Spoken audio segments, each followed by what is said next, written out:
The Resilience Across Borders podcast is intended for education, support, and inspiration. I am not a psychologist or a medical doctor and do not offer any professional, medical, or health advice. If you are dealing with or suffering from any psychological or medical conditions, please seek help from a qualified health professional.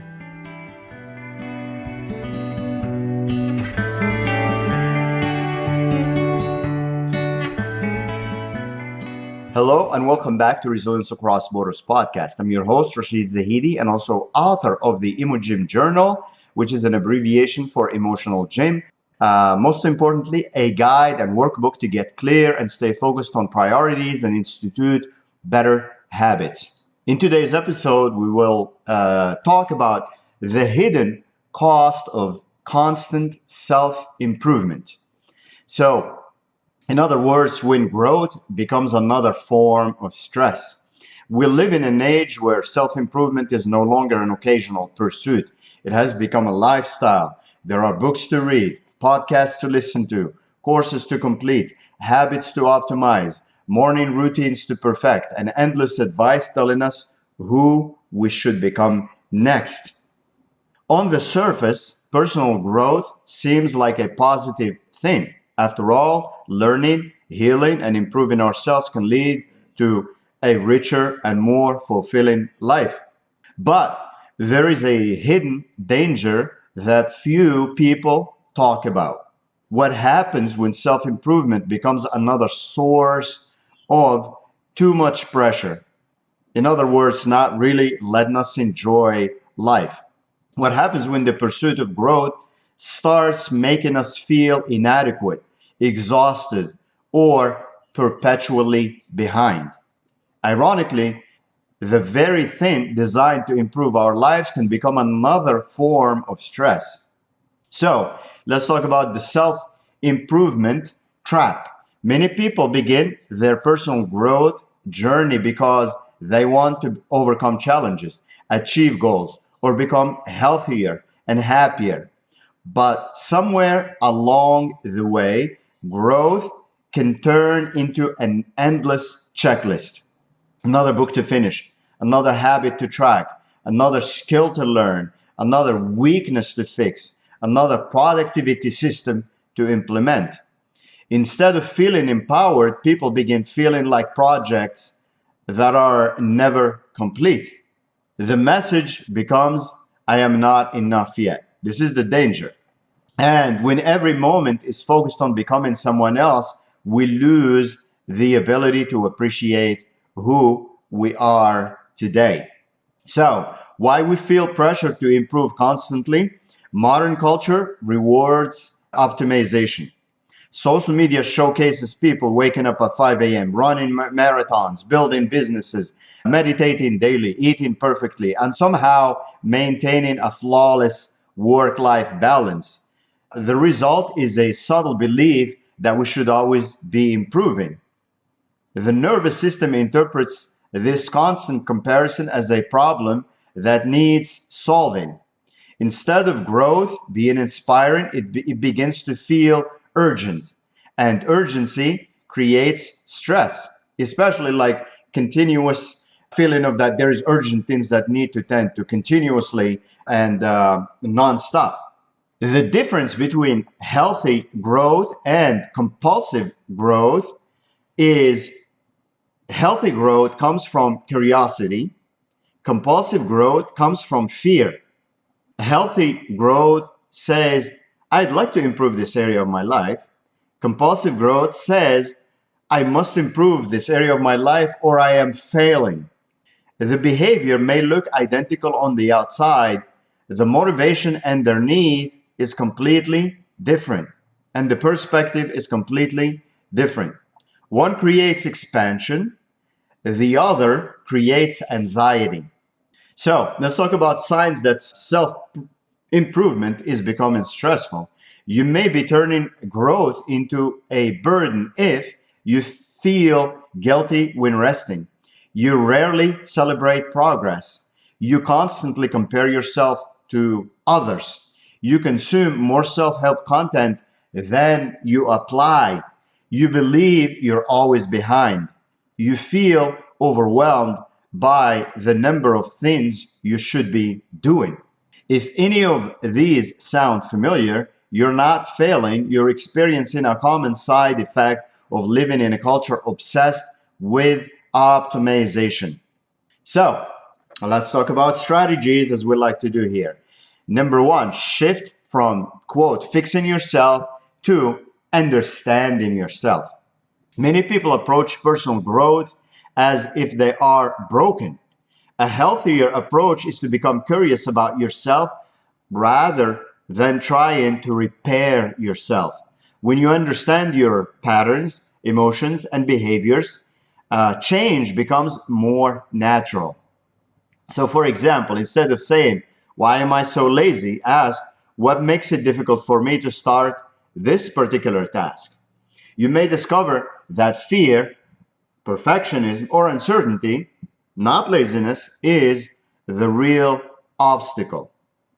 Another example, if you repeatedly procrastinate on, say, exercise, investigate your routine. Perhaps even in workouts fail because you're exhausted after work, while morning walks fit your energy better. Understanding often creates solutions faster than self-criticism. Strategy number two, practice to remind yourself that you are enough. Growth should add to your life, not become a requirement for your worth. So, practicing enoughness means recognizing that you can improve while still being valuable exactly as you are. You are a work in progress and a complete human being at the same time. They're not conflicting ideas, right? So, for instance, at the end of each day, write down three things you did well before identifying what needs improvement. First, recognize what went well, and then if you must, then you can maybe think about what may need to be improved next. This trains your brain to recognize progress instead of focusing only on shortcomings. Another example, before starting a new course or challenge, pause and acknowledge the skills and strengths you've already developed, and maybe think about how you have applied them and how they have been beneficial to you. Growth feels healthier when built upon appreciation rather than deficiency. Strategy number three, focus on integration instead of information. In other words, application. Many people consume endless personal development content but never fully implement it. And it's easy to fall into that trap now. And especially with the flood of information, flood of content in anywhere you turn. But real transformation happens when knowledge becomes behavior. Learning less and applying more often produces better results. So practice doing this, like after you learn a few things, just stopping right there and picking something you can apply and then go apply it before you go back and start learning more. So for example, instead of reading 5 books on resilience, choose one lesson and practice it daily for a month. For example, spend 5 minutes each evening reflecting on a challenge you handled well using the skills that you've learned. Another example, after listening to a podcast about, say, gratitude, immediately create a simple gratitude habit rather than searching for another episode.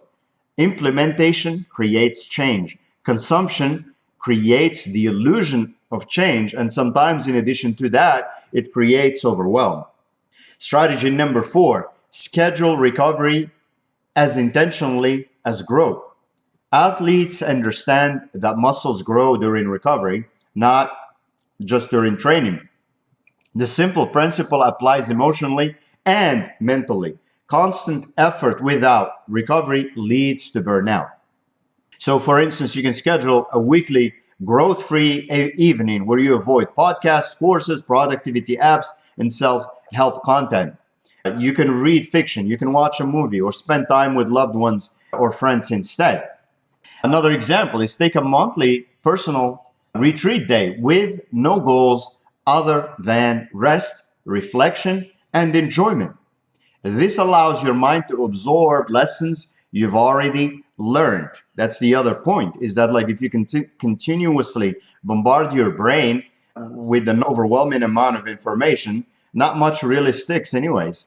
So strategy number 5, replace comparison with personal benchmarks. One of the fastest ways to turn growth into stress is comparing your journey to someone else's. Someone will always be further ahead. There's always someone. Everybody has their own talents, their own strengths. Some people are better at this, some people are better at that, and you're better at some things than some of those other people. Not to mention, of course, what's out there is only the polished storefront. People don't really show you the parts where they're failing, the parts where they're struggling. Everybody likes to show that polished side and manicured picture. So healthy growth compares today's version of you to yesterday's version of you. It doesn't have to be daily too. It can be, because sometimes growth and progress like happens over an extended period of time. So you can also just look back weekly or monthly, whatever works for you, depending on where you are in life. So another example, instead of comparing your fitness level to a marathon runner, compare it to where you were 6 months ago. Progress becomes visible and it also becomes motivating. Another example, if you're building a business, track improvements in your own consistently, skills or customer relationships, rather than measuring yourself against companies that have been operating for decades. In business, we call these leading measures instead of lagging measures, because there are things that lead to those ultimate results. For instance, in sales, like how many reach outs have you done? You start tracking these things before eventually you start seeing sales. And so if you start out trying to just track sales in the beginning, you may get discouraged and you may not recognize the progress. But to get to sales, you have to start with reach outs. So you first start comparing reach outs. If if you did like maybe 10 this week, maybe next week, you look and you did 15 or 20, that's progress, right? So anyway, strategy number 6, learn to rest without, quote, earning it. Many high achievers believe rest must be justified. They relax only after completing everything on their to-do list. The problem is that the list never ends. So you need to look at your energy. You need to look at where you are at. Rest is not a reward for productivity. It is a requirement for sustainability. Because, when you are not rested, you're just wasting your time. For example, you can take a walk simply because it feels good, not because it increases productivity or burns calories. Sometimes you can just simplify things, or you can spend an evening with family or friends without turning it into a networking opportunity or personal development exercise. Enjoyment itself has value. Strategy number 7, remember that life is meant to be lived, not always continuously optimized. There is a point where pursuing the perfect life prevents you from experiencing your actual life. Because even if your life is great, then you're always pursuing something next and you're not actually experiencing where you are. So the goal of personal growth, after all, is not to become a perfectly optimized human. There's no such thing anyways.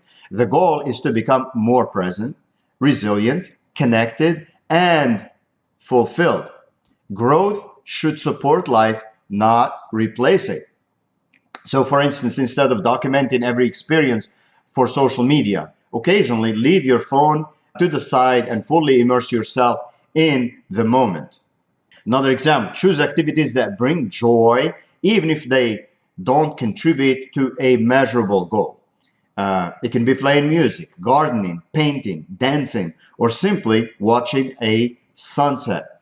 Not everything valuable can be optimized or can be measured too in our normal measure terms that we use, or tracking terms.